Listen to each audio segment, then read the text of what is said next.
In this whiteboard video, we are going to discuss on what's a lump in the testicle or testicular lumps. Now, a lot of my patients who come to my clinic, have serious issues because, they come, with, a lot of worry stating that, they have a lump in their testicle and they're worried it may be testicular cancer or, it could be anything else. So, on this whiteboard video, I thought, I'll explain to you, the different types of lumps and different types of findings that you could, actually have in a particular testicle or in a man's testicle. Now, what's very important to understand here is when you look at a lump in a testicle, you need to understand whether the lump is outside on the skin or whether it's inside in the deeper planes of the testis. So, if you notice lumps that are on the skin like this, like this, like this, and then on the skin like that, as depicted in the diagram here, these are probably sebaceous cysts. So, one type of lump in the testicle which is going to be on the skin or the skin surface is called as sebaceous cyst. And these do not require active intervention unless the cyst is very, very big, where in these scenarios a surgical drainage has to be done. The second type of lump most people worry about is it has a bag of worms like appearance or a bag of worms like feeling that's inside the testicle. It's called as varicocele. This again requires no active treatment. So that's varicocele basically is a dilatation of the blood vessels that's present here in the vasa.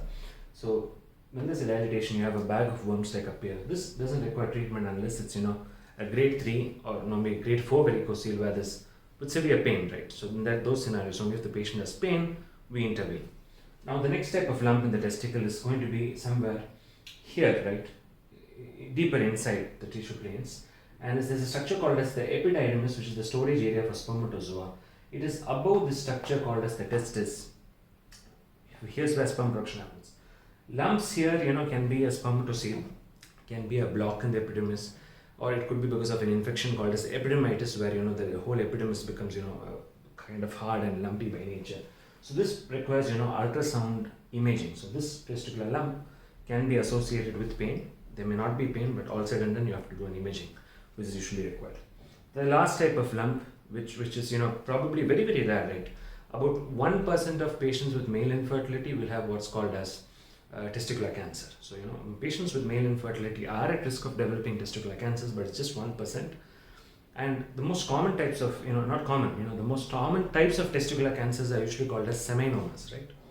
So, some of the time, what basically happens when we do an ultrasound scan of the male testis, we detect lumps inside the testis itself. And these scenarios, this requires active treatment. And this active treatment usually involves either chemotherapy or removing the testis or doing an orchidectomy if the lump is really big, and that depends on what the oncologist says. I'm not an oncologist, I'm not going to give you cancer advice. So all said and done, lumps inside the testis here, which is properly inside the testis, can be problematic in nature. And in these scenarios, what we should do, is basically take an ultrasound scan and some more blood tests, and then refer to a surgical oncologist and get the testis removed. At least the side where there is the lump. But these are very, very rare, and most of the testicular cancers, the commonest type of cancers, do not lead to death. It has an excellent 5-year, survival rate. There was an American task force special committee which looked at, the 5-year survival rate of patients with diagnosed testicular cancer, and the survival rates are largely very, very excellent. So these are all the different, there are other reasons for lumps in the testicles, but in general, if you suspect you have a testicular lump, please definitely go to an andrologist or a male fertility specialist near you and get a proper physical examination. So I hope you like this video, and I'll see you back again in a couple of days with our next whiteboard video. And this is Dr. Shah signing off for now. Vanakkam and Namaste.